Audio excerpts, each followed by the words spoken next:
Hello everyone, I hope आप सभी लोग बहुत अच्छे होंगे। मेरा नाम है Abhishek Kumar Tripathi. Welcome to Learnify. तो आप सभी लोग को होली की बहुत बहुत शुभकामनाएं। आई होप आप सभी लोग अच्छे से पढ़ाई कर रहे होंगे।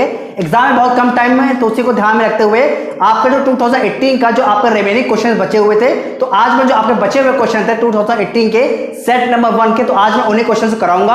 अगर आप इस चैनल पर नए हैं तो इस वीडियो को लाइक और चैनल को सब्सक्राइब कर दीजिए और हाँ, बेल आइकन जरूर प्रेस करिए ताकि आपको आने वाले जो वीडियोस हैं उनकी नोटिफिकेशन टाइम पर मिल सके। और हम लोग की जो वीडियो रहेगी आपके यूपी बोर्ड के लिए, वो आपकी 7 अप्रैल जब तक कि आपके एग्जाम होंगे तब तक रेगुलर बोर्ड वीडियो पोस्ट होती रहेगी। तो आप लोग सारे वीडियो को देखते रहिए और अपनी प्रिपरेशन को करते रहिएगा।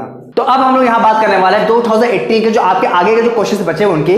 तो यहाँ मैं कुछ इंपॉर्टेंट क्वेश्चन आपको बता रहा हूँ। तो पहला यहाँ पे जो इंपॉर्टेंट क्वेश्चन देख पा रहे हैं जो है आपका क्वेश्चन नंबर 5 का यहाँ पे लिखा हुआ है, हाइड्रोजन सदृश किसी पदार्थ के परमाणुओं की प्रथम उत्तेजन ऊर्जा 40.8 इलेक्ट्रॉन वोल्ट है, इसकी आयनन ऊर्जा की गणना कीजिए। ये क्वेश्चन आपको स्क्रीन पे दिख रहा होगा। इसी क्वेश्चन को हमें यहाँ पे सॉल्व कराना है। ठीक है, तो यहाँ पे क्या दिया हुआ है, एक आपके पास कोई भी ऐसा पदार्थ है जो कि हाइड्रोजन की तरह है। ठीक है, वो कोई भी हो सकता है। ठीक है, उसका परमाणु क्रमांक हमें नहीं पता है। तो ठीक है, तो क्या करते हैं हम लोग यहाँ पर जो भी आपका दूसरा पदार्थ है उसका परमाणु क्रमांक यहाँ पर हम लोग Z कंसीडर कर रहे हैं। ठीक है, Z मान ले रहे हैं। ठीक है, अब बोला गया है ये जो पदार्थ है इसकी प्रथम उत्तेजन ऊर्जा कितनी है, 40.8। इसको हम लोग क्या बोलते हैं, डेल्टा E। कितना दिया हुआ है, 40.8 इलेक्ट्रॉन वोल्ट, ये दिया हुआ है। ठीक है, अब आपको यहां बोल रहा है कि हाइड्रोजन परमाणु की जो आयनन ऊर्जा होती है वो भी दिया हुआ है। तो जो हाइड्रोजन जो आपका परमाणु होता है उसकी जो आयनन ऊर्जा होती है वो कितनी है, 13.6 इलेक्ट्रॉन वोल्ट। ठीक है, ये माइनस होती है 13.6 इलेक्ट्रॉन वोल्ट। अब देखिए आपको यहां पे फॉर्मूला याद रखना है। फॉर्मूला होता है एनर्जी का E = Z² × 13.6 / n²। माइनस में ये फॉर्मूला होता है किसी भी कोई भी ऐसा पदार्थ जिसका परमाणु क्रमांक कितना है, Z है। ठीक है, तो याद रखिएगा कोई भी आपका पदार्थ है जिसका परमाणु क्रमांक Z है तो उसकी किसी भी ऊर्जा स्तर की जो ऊर्जा स्तर में जो उसकी ऊर्जा होती है उसका फॉर्मूला क्या होता है, Z² × 13.6 / n²। ये हो जाएगा इलेक्ट्रॉन वोल्ट में। ठीक है, अब आपको यहाँ पे क्या करना है, यहाँ पे जो आपकी एनर्जी है फर्स्ट वाले के लिए, यानी आप क्या करेंगे, E1 पुट कर देंगे। मतलब पहली एनर्जी शेल या फिर पहला जो ऊर्जा स्तर है उसके लिए हम क्या करेंगे, फॉर्मूला निकाल लेंगे। तो कितना हो जाएगा, Z² × 13.6 / 1² नेगेटिव में चलेगा तो हो जाएगा -13.6 Z²। इक्वेशन नंबर 1 हो गया। ऐसे हम क्या करते हैं, सेकंड के निकालते हैं E2। तो E2 कितना हो जाएगा यहाँ पर, -Z² × 13.6 यहाँ पे क्या होगा, n की जगह कितना हो जाएगा, 2 का स्क्वायर यानी कितना हो गया, 4 हो गया। ठीक है, तो 4 कट करते हैं 3.4, तो कितना हो जाएगा यहाँ पर, -3.4 Z²। इक्वेशन नंबर 2 हो गया। ठीक है, अब याद रखिए इसने बोला है फर्स्ट एक्साइटेशन एनर्जी यानी कि आयनन ऊर्जा जो दिया हुआ है इसका मतलब क्या होता है, इन दोनों का डिफरेंस। यहाँ पे क्या करेंगे, दोनों का डिफरेंस निकाल लेंगे। ठीक है, तो यहाँ पे क्या करते हैं हम लोग, डेल्टा E = हो जाएगा आपका E2 - E1 पुट कर देते हैं यहाँ पर। जैसे हम पुट करेंगे यहाँ पे देखिए क्या हो जाएगा, -3.4 Z² माइनस, और यहाँ पे लिखा हुआ है -13.6 Z²। सॉल्व करते हैं यहाँ पर तो कितना हो जाएगा, -3.4 Z² माइनस प्लस हो जाएगा 13.6 Z² हो जाएगा। सॉल्व कर लेंगे यहाँ पर तो यहाँ पे कितना हो जाएगा, सीधे देख पा रहे हैं यहाँ पे 10.2 Z² इलेक्ट्रॉन वोल्ट। ये क्या हो जाएगा आपका, ये हो जाएगा आपका डेल्टा E। ठीक है, जो कि डेल्टा E आपको क्वेश्चन कितना दिया हुआ था, 40.8 इलेक्ट्रॉन वोल्ट। तो यहाँ पर जो आपका डेल्टा E है वो कितना है, 10.2 Z² आ गया। अब क्या करेंगे, यहाँ पे डेल्टा E की जगह पे आप क्या करेंगे, ये वैल्यू यहाँ पे पुट कर देंगे। जैसे आपने यहाँ वैल्यू पुट किया वैसे कितना हुआ, 40.8 = 10.2 Z²। अब क्या करना है आपको, Z² को रखना है और 10.2 को डिवाइड कर देना है। ठीक है, जैसे आप डिवाइड करेंगे भाग करेंगे तो क्या हो जाएगा आपका, 40.8 डिवाइड कर रहे हैं 10.2 से Z²। क्लियरली दिख रहा है, सब इसको कट करेंगे, सॉल्व करके आप देख लीजिएगा ये कितना आएगा आपका, 4 आएगा। ठीक है, इसका मतलब जो आपका Z² है वो Z² कितना हो गया आपका, 4।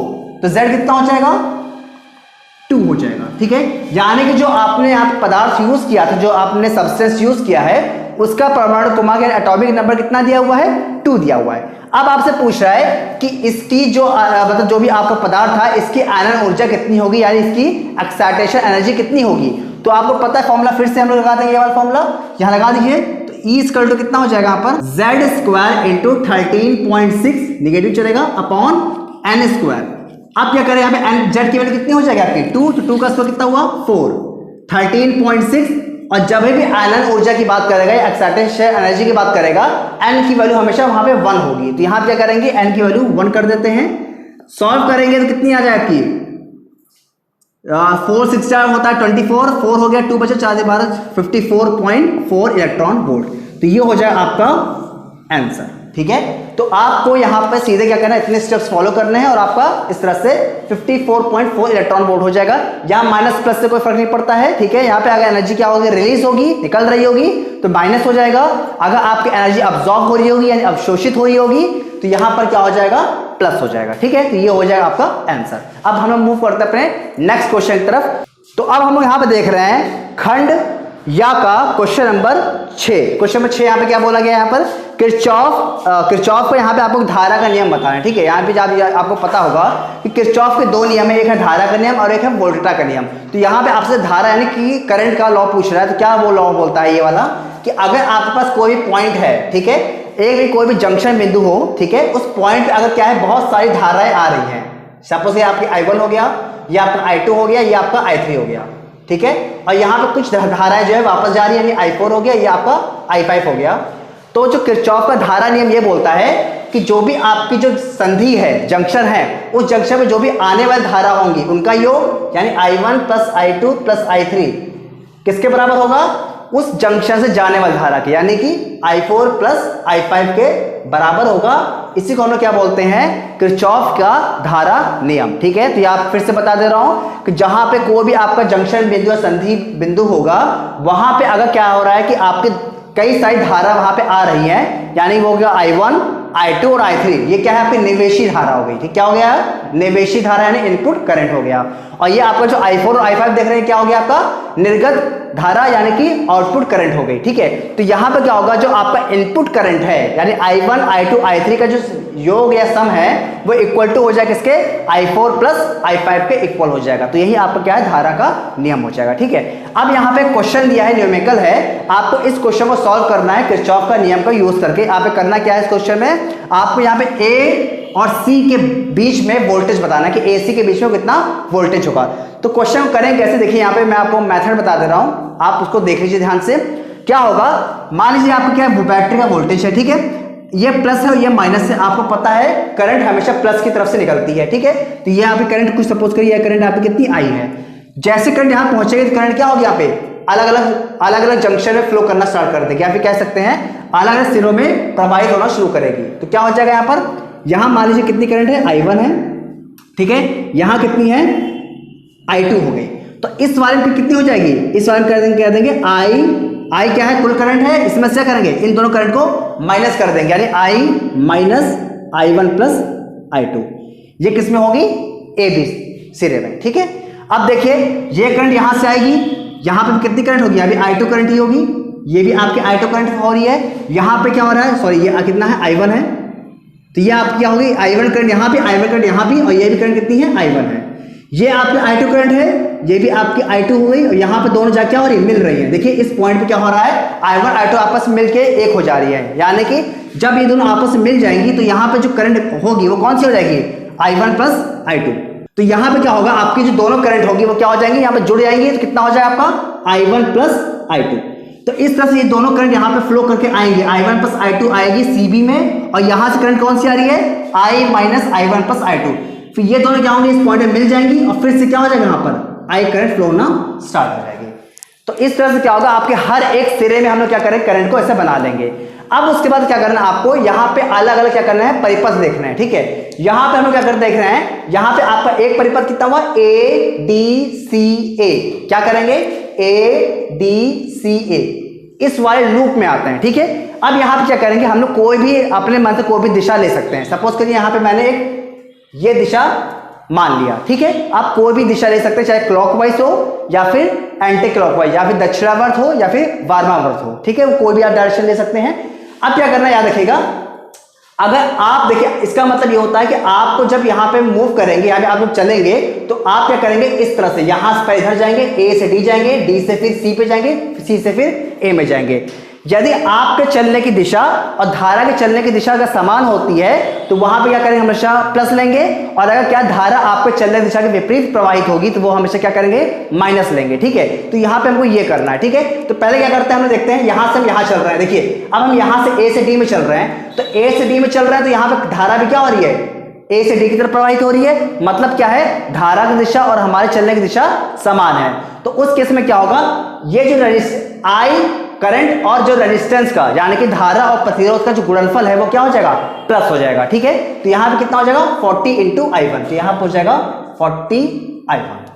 ठीक है, अब हम आगे चलते हैं, ए से डी गए, अब क्या आएंगे, डी से सी पे आएंगे। अब देखिए डी से सी में आ रहे हैं तो हम इस तरफ चल रहे हैं और धारा कहां चल रही है, ये भी इस तरफ चल रही है, यानी ये भी क्या होगा, प्लस होगा। यहां पे हम क्या करेंगे, करंट और रेजिस्टेंस है, धारा और प्रतिरोध क्या करेंगे, मल्टीप्लाई कर लेंगे, कितना हो जाएगा 20 I1, तो ये भी क्या हो जाएगा प्लस 20 I1। ठीक है, अब क्या करेंगे, सी से ए में आएंगे। अब देखिए आप सी से ए में इस तरफ से आ रहे हो, तो सी से ए में आ रहे हो, धारा की दिशा क्या आपके विपरीत है। देखिए I2 इधर से इधर जा रही है, ए से सी जा रही है, पर आप कैसे जा रहे हो, सी से ए पे जा रहे हो, यानी यहां पे क्या है, धारा की दिशा आपको चलने की दिशा की विपरीत है, तो यहां पे क्या हो जाएगा, माइनस हो जाएगा। और कितना होगा 60 प्रतिरोध हो गया, और करंट कितनी यहां पर है I2, तो 60 इंटू I2 हो जाएगा इज इक्वल टू। अब यहां पे देखिए क्योंकि इस वाले सर्किट में लूप में कोई भी बैटरी नहीं है तो इसलिए यहां पे क्या हो जाएगा, राइट हैंड साइड पे कितना हो जाएगा, 0 हो जाएगा। ठीक है, आपको यहां पे दिख रहा होगा, यहां पे I1 और I2 में आपको क्या होगा, एक आपको इक्वेशन मिल गई। यहां पे सॉल्व करते हैं, यहां पे कितना हुआ आपका 60 I1 minus 60 I2 equal to 0।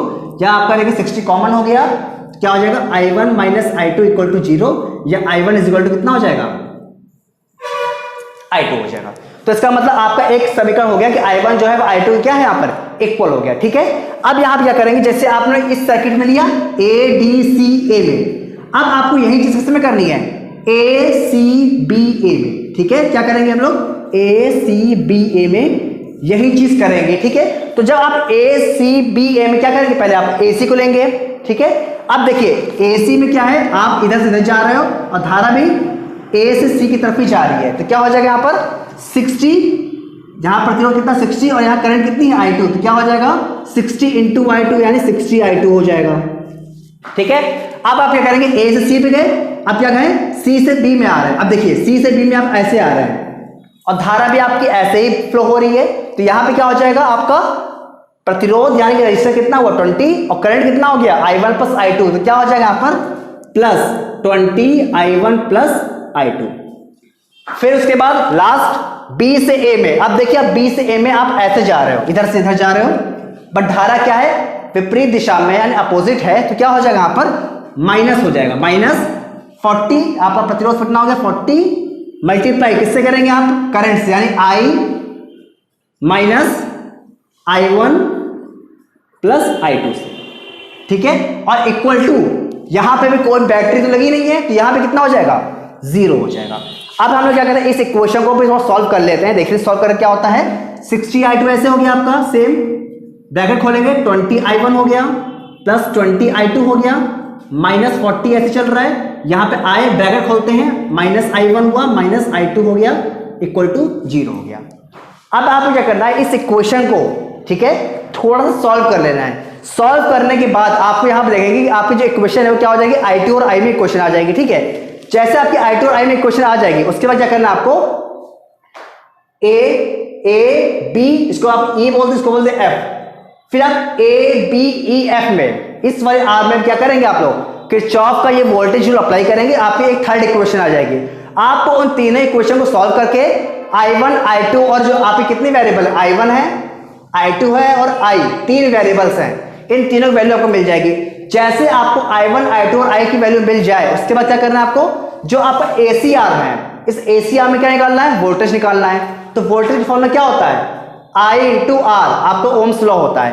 तो यहां पे करंट कितनी फ्लो हो रही है, I2, तो यहां पे कितनी हो जाएगी I2, और R कितना हो गया आपका, R यहां पे हो गया 60। तो आप जो I2 आपको वैल्यू मिलेगी इक्वेशन सॉल्व करने के बाद, आपको क्या करना है, बस को यहां पे पुट करना है और आपको इस तरह सॉल्व करने में आपका 66 वोल्ट आंसर आ जाएगा। तो आप इस क्वेश्चन को आगे सॉल्व कर लीजिएगा। ऐसे मैंने बताया है, अगर आपको नहीं आ रहा, प्रॉब्लम फेस हो रही है तो आप कमेंट सेक्शन में जरूर बताइएगा, तो मैं उसको आपको सॉल्व करके पूरा बता दूंगा। ठीक है, तो अब हम यहाँ पे देखते हैं अपना नेक्स्ट क्वेश्चन। देखिए नेक्स्ट क्वेश्चन यहाँ पे देख पा रहे हैं आप लोग, खंड या का जो आपका क्वेश्चन मैं अभी बताया था किरचॉफ का, इसी के साथ अथवा में क्वेश्चन आया हुआ है। तो क्वेश्चन क्या बोल रहा है, ट्रांसफार्मर का सिद्धांत क्या है, यानी प्रिंसिपल ऑफ ट्रांसफार्मर क्या है, ये आपको बताना है, और एक न्यूमेरिकल है। तो पहले मैं आपको बताता हूं ट्रांसफार्मर क्या होता है। देखिए ट्रांसफार्मर एक ऐसी डिवाइस होती है, एक ऐसा यंत्र होता है जो कि उच्च विभव को निम्न विभव या फिर निम्न विभव को उच्च विभव, यानी कि हाई वोल्टेज को लो वोल्टेज में या फिर लो वोल्टेज को हाई वोल्टेज में कन्वर्ट करता है। ठीक है, ये आपका ट्रांसफार्मर का काम होता है। अब अगर बात करें सिद्धांत यानी प्रिंसिपल की, तो इसका बहुत सिंपल सिद्धांत है। ये आपका बेस होता है किस पर, म्यूचुअल इंडक्शन यानी अन्योन प्रेरण पर। ठीक है, तो आपको पता होगा कि अन्योन प्रेरण क्या होता है कि जब आप एक कुंडली में जो आपका चुंबकीय फ्लक्स है यानी मैग्नेटिक फ्लक्स है, अगर उसमें चेंज करते हैं तो उसकी वजह से क्या होता है, जो दूसरी कॉइल या दूसरी कुंडली है उसमें क्या होता है, वोल्टेज ट्रांसफर हो जाता है। इसी को हम क्या बोलते हैं, म्यूचुअल इंडक्शन या फिर अन्योन प्रेरण बोलते हैं। तो यही इसका सिद्धांत हो जाएगा। तो आपको इसको यहीं पे ऐसे एज इट इज लिख देना है। ठीक है, अब बात करते हैं न्यूमेरिकल की। न्यूमेरिकल क्या कह रहा है, देखिए न्यूमेरिकल आपको स्क्रीन पे दिख रहा होगा, यहां पर लिखा हुआ है एक अपचायित ट्रांसफार्मर संचरण लाइन वोल्टेज को 1100 वोल्ट से 110 वोल्ट में बदलता है। यानी कि देखिए आपका जो इनपुट वोल्टेज है, इनपुट मतलब निवेशी वोल्टेज कितना दिया हुआ है आपका, 1100 वोल्ट। ठीक है, और आउटपुट जो वोल्टेज यानी निर्गत वोल्टेज जो बोलते हैं वो आपको दिया हुआ है यहाँ पर। ठीक है, 110 वोल्ट दिया हुआ है। प्राथमिक कुंडली क्या होता है, देखिए जिस पे आप इनपुट अप्लाई करते हो उसे बोलते हैं प्राइमरी कॉइल या फिर प्राथमिक कुंडली, ये आपका पी हो जाएगा। और जहां पे आप आउटपुट लेते हो, ठीक है, वो आपका क्या हो जाएगा, सेकेंडरी हो जाएगा। इसको बोलते हैं द्वितीय कुंडली बोलते हैं। ठीक है, तो क्या हो जाए आपको यहाँ पे जो प्राइमरी कॉइल है, प्राथमिक कुंडली है, वो कितना दिया हुआ है आपको, एनपी कितना दिया हुआ आपको यहाँ पर, 2000 दिया हुआ है। आपसे पूछ रहा है और साथ में एक और चीज भी दिया हुआ है आपको, यहाँ पे दक्षता मतलब एफिशिएंसी दिया हुआ है कितना, 80% एफिशिएंसी दिया हुआ है। और इन आपको यहाँ पर आउटपुट वोल्टेज दिया हुआ है, क्या दिया हुआ है, आउटपुट वोल्टेज यानी फिर निर्गत शक्ति दिया हुआ है कितना, पी आउटपुट कितना दिया हुआ है यहाँ पर, 4000 वोल्ट, 4000 वॉट। ठीक है, आपसे पूछ रहा है इनपुट पावर कितना होगा। तो यहाँ पे आपको दो चीजें निकालनी है। पहली चीज निकालनी है कि आपका जो सेकेंडरी कॉइल है या द्वितीय कुंडली है, इसमें कितने आपके टर्न्स हैं, फेरों की संख्या कितनी है, ये आपको बताना है। और दूसरा बताना है कितना, कि आपका जो इनपुट वोल्टेज है, इनपुट पावर है, या फिर क्या बोल सकते हैं इसको, आपका इनपुट पावर यानी कि जो आपका निवेशी शक्ति है वो कितना है, ये आपको निकालना है। ठीक है, कैसे निकालेंगे, आप यहाँ पे फॉर्मूला याद रखिएगा। पहला फॉर्मूला होता है आपका VS/VP = NS/MP। ये फॉर्मूला याद रखिएगा, पुट कर दिए वैल्यू यहाँ पर। VS की वैल्यू कितनी यहाँ पे, VS का मतलब यहाँ पे होता है सेकेंडरी कॉइल। सेकेंडरी कॉइल मतलब यहाँ पे जो आपका आउटपुट है वो आपका सेकेंडरी पे होता है, इनपुट कहाँ पे होता है, प्राइमरी पर। ठीक है, तो क्या हो जाएगा आपका, VP हो गया 1100 और VS कितना हो गया, 110। पुट करते हैं यहाँ पर, 110 हो गया, प्राइमरी कितना हो गया, 1100 = NS कितना हो गया आपका, NS आपको निकालना है, और NP कितना है, 2000। पुट कर देते हैं यहाँ पर, 0 0 कैंसिल हो गया, क्रॉस मल्टीप्लाई करते हैं, 11 यहाँ पे हो गया 2000 अपॉन 110 हो गया = NS हो गया, 0 0 कैंसिल हो गया, यहाँ पे 11 से 11 कैंसिल, कितना आ गया आपका, 200। तो यहाँ पे जो आपका सेकेंडरी कॉइल है या फिर द्वितीय कुंडली है, उसमें फेरों की संख्या कितनी आ गई, 200। ठीक है, ये आपका पहला आंसर हो गया।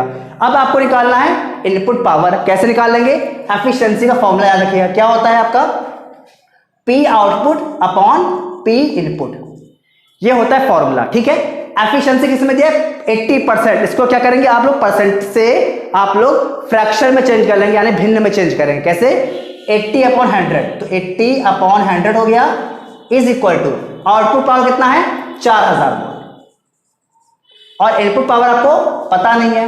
फिर से क्रॉस मल्टीप्लाई करेंगे तो आपका यहाँ पे P इनपुट कितना आ जाएगा आपका, 4000 × 100/80, 0 0 कैंसिल, 8 से कट गया, 500 हो गया, यहाँ पर हो जाएगा 5000 वॉट। तो इस तरह से आपका जो यहाँ पे इनपुट पावर हो गया वो कितना आ गया, 5000 वॉट। तो आपको यहाँ पे बस यही दो फॉर्मूले का यहाँ पर यूज करना है। तो अब हम लोग यहाँ पे देखने वाले अपना नेक्स्ट क्वेश्चन। देखिए नेक्स्ट क्वेश्चन क्या है, आपके स्क्रीन पे दिख रहा होगा, यहाँ पे लिखा हुआ है कि निम्न में स्रोतों के केंद्र से प्रेक्षक बिंदु की दूरी आधी कर देने पर प्रेक्षित विद्युत क्षेत्र का मान कितना हो जाएगा। यहाँ पे आपको बोल देता हूं, आपसे आप पूछा कि आपके पास एक पॉइंट है, ठीक है, इस पॉइंट से आपको एक दूसरा पॉइंट है जहां पे आपको क्या करना है, इलेक्ट्रिक फील्ड यानी वैद्युत क्षेत्र निकालना है। अगर इसकी दूरी पहले अगर r थी, अगर इसको हाफ कर दें यानी r/2 कर दें, पॉइंट P को यहां से यहां पे ले आए, तो आपको जो इलेक्ट्रिक फील्ड है वैद्युत क्षेत्र वो कितना हो जाएगा। यहां पे आपको 3 अलग अलग केस दिए हुए हैं। पहला केस दिया हुआ है कि आपके पास यहां पे क्या है, एक बिंदु आवेश यानी पॉइंट चार्ज है। तो आपको पता है पॉइंट चार्ज के लिए इलेक्ट्रिक फील्ड का फॉर्मूला क्या होता है, 1/4πε0 Q/r²। सीधा दिख रहा है कि यहां पे r के स्क्वायर पे डिपेंड कर रहा है। तो इसका मतलब क्या हो रहा है, जब यहां पे r के स्क्वायर पे डिपेंड कर रहा है तो हमने क्या किया, दूरी को आधा कर दिया। जब दूरी को आधा कर देंगे तो क्या हो जाएगा, यहाँ पे r/2 हो जाएगा, ठीक है, r/2 हो जाएगा। तो r/2 का जब स्क्वायर करेंगे, वर्ग करेंगे, कितना हो जाएगा, r²/4 हो जाएगा। यानी कि आपकी जो इलेक्ट्रिक फील्ड है वो कितना हो जाएगा, 4E हो जाएगी, ठीक है, बिकॉज यहाँ पे आधा कर रहे हैं। जब हम लोग r को कम करते हैं तो इलेक्ट्रिक फील्ड बढ़ जाती है, तो पता ही होगा आपको। तो यहाँ पे r को आधा करेंगे तो कितना हो जाएगा, यहाँ पर 4E हो जाएगा। तो आपका पहला क्वेश्चन इस तरह से हो जाएगा। दूसरे पार्ट है, बोला है कि यहाँ पे एक क्या है, विद्युत त्रिध्रुव है यानी कि इलेक्ट्रिक डायपोल है। तो इलेक्ट्रिक डायपोल की वजह से क्या होता है फॉर्मूला, E = होता है आपका 1/4πε0 2p/r³। ये फॉर्मूला होता है। तो यहाँ पे r के क्यूब पर डिपेंड कर रहा है, ठीक है, r का घन के ऊपर डिपेंड कर रहा है। यहां पे दूरी को आप क्या करेंगे, आधा करेंगे तो क्या हो जाएगा आपका, यहाँ पे हो जाएगा, सब कुछ सेम रहेगा, यहाँ पे हो जाएगा r/2 का क्यूब। यहाँ पे 2 का क्यूब कितना होता है, 8 हो जाएगा। यानी क्या हो जाएगा आपका 8E हो जाएगा। यानी इलेक्ट्रिक फील्ड जो कि क्या होगी, 8 गुना बढ़ जाएगी, ठीक है, किसमें, यहाँ पे दूसरे केस में हो गया। तीसरा केस जो यहां पे दिया हुआ है, एक अनंत आवेशित चादर, यानी कि इसको बोल सकते हैं, इसके आपको बोल सकते हैं इसको शीट, एक चार्ज शीट है, उस चार्ज शीट पे क्या फर्क पड़ेगा। तो आपको याद रखना है, अगर कुछ शीट है, ठीक है, और इससे कोई पॉइंट P है, यहां पे आपको अगर इलेक्ट्रिक फील्ड यानी वैद्युत क्षेत्र निकालना है, इसका फॉर्मूला होता है E = σ/2ε0, ठीक है। यहां पे आप देख पा रहे हैं, यहां पे कहीं पे r है ही नहीं, फॉर्मूले कहीं पे r दिख रहा है, कहीं फॉर्मूले में r होता ही नहीं है। इसका मतलब क्या होगा कि r के ऊपर निर्भर ही नहीं करता, यानी कि चाहे r जो है वो कितना भी दूरी पर होगा, बिंदु जो P है वो कितने भी दूरी पर होगा, आपका इलेक्ट्रिक फील्ड क्या होगा, अनचेंज रहेगा, यानी वो समान रहेगा, बिल्कुल नहीं परिवर्तित होगा, ठीक है। तो यहाँ पे जो आपका आंसर हो जाएगा वो क्या होगा, सेम रहेगा, यानी E ही हो जाएगा, ठीक है। तो इस तरह से आपके यहाँ पे 3 पार्ट हो जाएंगे। अब यहाँ पे हम लोग देख रहे हैं अपना नेक्स्ट क्वेश्चन। देखिए नेक्स्ट क्वेश्चन यहाँ पे जो है, जो अभी मैंने आपको क्वेश्चन करवाया था वैद्युत क्षेत्र का, उसी के साथ अथवा में क्वेश्चन दिया हुआ है। तो क्वेश्चन क्या बोल रहा है, ध्यान से देखिए, लॉरेंज बल क्या है, यानी लॉरेंज फोर्स क्या होता है। तो आपको मैं यही बता देता हूं, देखिए क्या होता है, जब कोई चार्ज पार्टिकल यानी आवेशित कण इलेक्ट्रिक फील्ड और मैग्नेटिक फील्ड यानी कि वैद्युत क्षेत्र और चुंबकीय क्षेत्र दोनों में ही एक साथ गति करता है, तो उस पे इलेक्ट्रिक फील्ड और मैग्नेटिक फील्ड यानी कि चुंबकीय क्षेत्र और वैद्युत क्षेत्र की वजह से उस पर लगने वाला जो कुल बल है, नेट फोर्स होता है, उस फोर्स को क्या बोलते हैं, लॉरेंज फोर्स यानी लॉरेंज बल कहते हैं, ठीक है। जिसका फॉर्मूला आपको याद रखना क्या होता है, F होता है QE + QVB। ये आपका होता है फॉर्मूला किसका, लॉरेंज फोर्स या लॉरेंज बल का। यहां पर जो QE है किसकी वजह से लग रहा है, वैद्युत क्षेत्र यानी इलेक्ट्रिक फील्ड की वजह से लग रहा है, और जो आपका QVB है ये किसकी वजह से लग रहा है, ये आपका चुंबकीय क्षेत्र की वजह से लग रहा है। तो आपको यहाँ पे दोनों जो फोर्स हैं उसको जब हम लोग जोड़ देते हैं तो ये आपका जो F आता है उसे क्या बोलते हैं, लॉरेंज फोर्स यानी लॉरेंज बल बोलते हैं, ठीक है। तो ये आपका पहला क्वेश्चन हो गया, पहला पार्ट। अब यहाँ पे दूसरा जो क्वेश्चन है थोड़ा ट्रिकी क्वेश्चन है, इसको ध्यान से देखिएगा। यहां आपसे बोल रहा है कि आपका 2 तार हैं, ठीक है, एक तार है जिसकी लंबाई है L, दूसरा तार है जिसकी लंबाई कितनी है, 4L है। अब आपने क्या किया, इस तार को, पहले तार को क्या करें, उसे एक लूप बना दिया, और दूसरे तार का भी क्या किया आपने, लूप बना दिया। तो अब क्या करना है आपको, ये जो आपने लूप बनाया इस लूप के केंद्र पर, इस लूप के जो आपके दोनों लूप बने, दोनों लूप के केंद्र पर जो आपका चुंबकीय क्षेत्र की तीव्रता या आपको बोल सकते हैं मैग्नेटिक फील्ड इंटेंसिटी है, उसका रेशियो कितना होगा आपको बताना है। कि B1 अगर मान लीजिए इसका B1 है और इसका कितना है, B2 है, इसका मैग्नेटिक फील्ड B1, इसका मैग्नेटिक फील्ड B2 है, तो आपको बताना है B1 और B2 का जो अनुपात या रेशियो होगा वो कितना होगा, ये आपको बताना है। और इसमें एक चीज और दिया हुआ है कि जो पहला आपका तार जो आपने L को बनाया है, L का जो आपने लूप बनाया है, इसमें जो फेरों की संख्या, नंबर ऑफ टर्न्स है वो कितने हैं, 2 हैं। और जो आपने दूसरे वाले को आपने मोड़ के जो आपने लूप बनाया है उसमें नंबर ऑफ टर्न्स कितने हैं, 4 है। तो ये आपका पूरा क्वेश्चन किया गया है। आई होप क्वेश्चन समझ में आ गया होगा। अब बात करते हैं सॉल्यूशन कैसे होगा। देखिए सॉल्यूशन बहुत सिंपल है।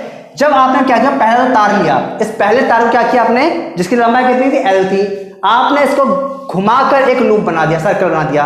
आपको पता है जो आपका सर्कल बनता है उसका जो परिधि होती है, सर्कमफेरेंस होता है, वो कितना होता है, 2 पाई आर होता है, 2 पाई आर होता है।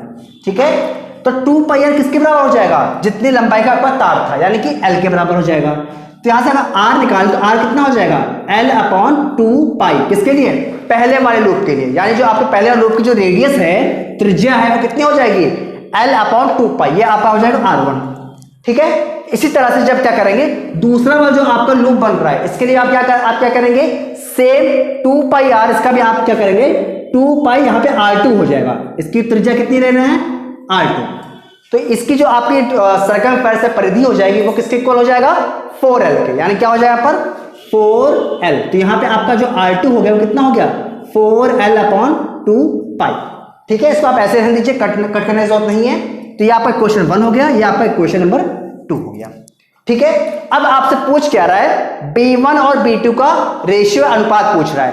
तो याद रखिएगा, जब कोई आपका सर्कुलर लूप है, वृत्ताकार लूप है, उसके केंद्र यानी सेंटर पे मैग्नेटिक फील्ड का फॉर्मूला होता है, B होता है μ0I/2 पाई r। ये फॉर्मूला याद रखिएगा, ये होता है किसी भी वृत्ताकार लूप पे, लूप के केंद्र पर चुंबकीय क्षेत्र की तीव्रता का फॉर्मूला। ठीक है, यहां पे क्वेश्चन ये भी दिया हुआ है कि दोनों में जो करंट है वो क्या है, समान है, सेम करंट फ्लो हो रही है। ठीक है, तो I दोनों में क्या हो गया, सेम हो गया। तो B1 क्या हो जाएगा, B1 हो जाएगा μ0I, तो सेम है, R1 हो जाएगा। और यहां पे हाँ L1 हो जाएगा। L1 क्या है पे, नंबर ऑफ टर्न्स या फेरों की संख्या हो जाएगा। ठीक है, तो ये हमारा कितना था, L1 कितना था यहां पर 2 था, और L2 कितना था यहां पर 4 था। ठीक है, अब क्या करेंगे, यहां पे B2 निकालते हैं। B2 कितना हो जाएगा, μ0I/2 पाई R2 हो जाएगा। B1 B2 मिल गया। अब क्या करेंगे, दोनों को आपस में करिए, डिवाइड करिए, भाग कर दीजिए। क्या करेंगे, भाग करते हैं, देखिए क्या हो जाएगा आपका, B1 यहां पर क्या डिवाइड कर रहे हैं, तो B1/B2 क्लियरली लिख रहा है यहां पे आपका μ0I/2 पाई R1। जब डिवाइड करेंगे तो ये क्या होगा, ऊपर जाकर पलट जाएगा। ठीक है, तो क्या हो जाएगा यहां पर 2 पाई R2/μ0I/N2। μ0I कैंसिल हो गया, 2 पाई से 2 पाई कैंसिल हो गया, बचा कितना, N1R2/R1N2। ये हो गया आपका B1/B2 का मान। ठीक है, अब बस वैल्यू पुट करिए। देखिए यहाँ पे L1 की वैल्यू कितनी है, यहाँ पर आपकी 2, R2 कितना है, यहाँ पे निकाला हमने 4L/2 पाई। ठीक है, इनटू R1 कितना दिया हुआ आपको यहाँ पर L/4 पाई। तो अपॉन जो 2 पाई है, L/2 पाई, 2 पाई कहां चला जाएगा, ऊपर चला जाएगा, इनटू, और जो आपका क्या N2 क्या है आपका यहाँ पर 4 दिया हुआ है। ठीक है, कितना हो गया 4। तो यहां से 2 पाई से 2 पाई कैंसिल हो गया, L से L कैंसिल हो गया। यहां पे कितना दिख रहा है आपको, 4 2 जा 8, यहां पे क्या बचा 4, तो कितना हो जाएगा 2/1, यानी आपका जो B1/B2 हो जाएगा, कितना हो जाएगा 2/1। तो इस तरह से क्या होगा, आपको इस क्वेश्चन का आंसर हो जाएगा। आई होप आपको ये क्वेश्चन समझ में आ गया होगा।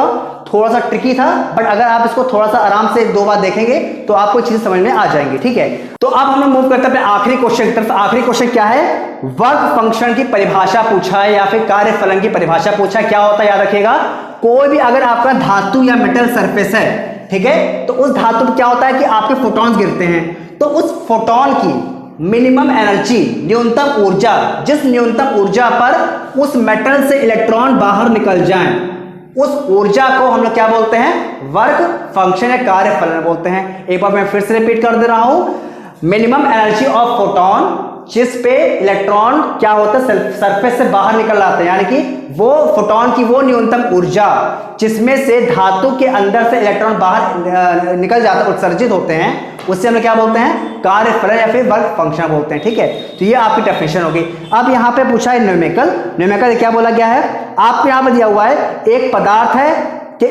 है कैथोड से 6000 एंगस्ट्रॉम से अधिक तरंगदैर्घ्य की विद्युत चुंबकीय तरंगे फोटो इलेक्ट्रॉन उत्सर्जित नहीं करती हैं। याद ही है आपका कितना, लैम्डा नॉट, जिसको बोलते हैं देहली तरंगदैर्घ्य, ठीक है, क्या बोलते हैं इसको, देहली तरंगदैर्घ्य या फिर थ्रेशोल्ड वेवलेंथ बोलते हैं, ठीक है। तो यहाँ पे आपको जो थ्रेशोल्ड वेवलेंथ है या फिर देहली तरंगदैर्घ्य है वो कितना दिया हुआ है आपको, 6000 एंगस्ट्रॉम। आप क्या करेंगे, चेंज करिए इसको, 6000 गुणे 10 की पावर कितना हो जाएगा, -10 मीटर। एंगस्ट्रॉम को मीटर में चेंज कर दिया। अब आपको क्वेश्चन दिया हुआ है, इस कैथोड पर 4000 एंगस्ट्रॉम का प्रकाश डाला गया है, यानी कि जो फोटोन है उस फोटोन की जो वेवलेंथ है, तरंगदैर्घ्य में कितनी दिया हुआ है, 4000 एंगस्ट्रॉम, यानी कि 4000 गुणे 10 की पावर -10 मीटर। अब आपसे पूछा है कि अधिकतम गतिज ऊर्जा ज्ञात कीजिए, यानी जो इलेक्ट्रॉन बाहर निकले हैं, जो फोटोन है, फोटोन की एनर्जी कितनी है, लैम्डा के फॉर्म में दिया हुआ है। तो जब ये इस पर गिरेगा तो क्या होगा, इसमें इलेक्ट्रॉन बाहर निकलेंगे। आपको जो बताना है जो इलेक्ट्रॉन बाहर निकल रहा है उसकी काइनेटिक एनर्जी या गतिज ऊर्जा कितनी होगी, ये आपको निकालना है, ठीक है। अब यहाँ पे फॉर्मूला देखिए, यहाँ पे होता है आइंस्टाइन समीकरण, आइंस्टाइन इक्वेशन क्या होता है, hc/λ इज इक्वल टू होता है hc/λ नॉट प्लस k। ये आपका होता है फॉर्मूला, ठीक है। h क्या है, यहाँ पे प्लैंक कांस्टेंट है, प्लैंक नियतांक। c होता है स्पीड ऑफ लाइट यानी प्रकाश की चाल। लैम्डा मैंने आपको पहले बताया, लैम्डा आपका क्या है, फोटोन का जो फोटोन है उस फोटोन की वेवलेंथ तरंगदैर्घ्य हो गया। और लैम्डा नॉट क्या हो जाएगा आपका, देहली तरंगदैर्घ्य या फिर थ्रेशोल्ड वेवलेंथ हो जाएगा, ठीक है। और k क्या है, यहाँ पे काइनेटिक एनर्जी है, तो आपको k ही निकालना है, बाकी को उधर भेज दीजिए। तो क्या हो जाएगा आपका, k इज इक्वल टू हो जाएगा hc/λ minus hc/λ not. Solve करते हैं तो hc कॉमन आ गया, बचा कितना, 1/λ माइनस 1/λ नॉट। क्लियर हो गया। अब वैल्यू पुट करिए, h की वैल्यू 6.6 इंटू 10 की पावर -34 होती है, c की वैल्यू 3 इंटू 10 की पावर 8 होती है, 1/λ। अब यहाँ पे लैम्डा जो है यहाँ पे कितना दिया हुआ है, यहाँ पे 4000 इंटू 10 की पावर -10, तो 4000 इंटू 10 की पावर -10 को ऊपर ले जाएंगे, 10 की पावर 10 ऊपर हो जाएगा, -10 नीचे आएगा, ऊपर जाएगा तो +10 हो जाएगा, ठीक है। माइनस यहाँ पे भी आपका 10 की पावर 10 ऊपर, और कितना हो जाएगा नीचे, 6000 हो जाएगा, ठीक है। अब यहाँ पे क्या करते हैं, सॉल्व करते हैं, मल्टीप्लाई करेंगे, कितना हो जाएगा आपका 19.8 इंटू -34 10 की पावर +8, कितना हो जाएगा 10 की पावर -26 हो गया। अब यहाँ पे 10 की पावर 10 दोनों क्या है, कॉमन है, उसको बाहर निकाल लीजिए, 10 की पावर 10 बाहर हो गया, अंदर क्या बचेगा 1/4000 माइनस 1/6000। क्लियर हो गया। अब यहाँ पे आप देखिए, यहाँ पे क्या करेंगे हम लोग, बस आप लोग यहाँ सॉल्व कर लीजिए। देखिए 19.8 लिखा हुआ है इंटू -26 + 10 कितना हो जाएगा, -60, ठीक है। अब यहाँ पे क्या करेंगे, एलसीएम लेंगे, क्रॉस मल्टीप्लाई, ये इधर जाएगा, कितना हो जाएगा 6000 माइनस 4000 अपॉन 4 6 जा 24,000, ये हो गया। अब क्या करें, सॉल्व करते हैं, 19.8 इंटू 10 की पावर -16 इंटू माइनस करें, कितना हो गया 2000 अपॉन 24,000। अब बस यहाँ पे सॉल्व कर लीजिए, तो 0 से 0 कैंसिल हो गया, यहाँ पे आ गया 12, तो यहाँ पे आपको कितना हो जाएगा 19.8 इंटू 10 की पावर -16 अपॉन 12। बस आप क्या करना है, 12 को डिवाइड करना है किसमें, 19.8 में करते हैं। यहाँ पे देखिए कितना आता है, 12 × 12 हो गया, कितना बचा यहाँ पे 7, 78 हो गया। तो आपको पता है 12 6 जा 72, तो लगभग आपका देखा जाए तो 1.6 इंटू 10 की पावर -16 जूल के अप्रॉक्स आपका यहाँ पर आंसर आ जाएगा, ठीक है। आई होप आपको आज के सारे क्वेश्चन बहुत अच्छे लगे होंगे और सारे कॉन्सेप्ट क्लियर हो गए होंगे। इनफैक्ट अगर लेकिन कहीं पे भी अगर आपको कोई डाउट रह गया है तो आप उस डाउट को अपने अंदर मत रखिएगा, कमेंट सेक्शन में अपने डाउट को जरूर मेंशन करिए। और हाँ, कोई भी अगर सजेशन आपको लगता है, चाहे वो हिंदी मीडियम के बच्चों के लिए हो चाहे इंग्लिश मीडियम के बच्चों के लिए हो, तो आप अपने जो सजेशन वो हम लोग जरूर पहुंचाइए, ताकि हम लोग अपने वीडियोज में आगे इंप्रूवमेंट कर सके और उस चीज को ऐड कर सके। मिलते हैं नेक्स्ट वीडियो में, थैंक यू।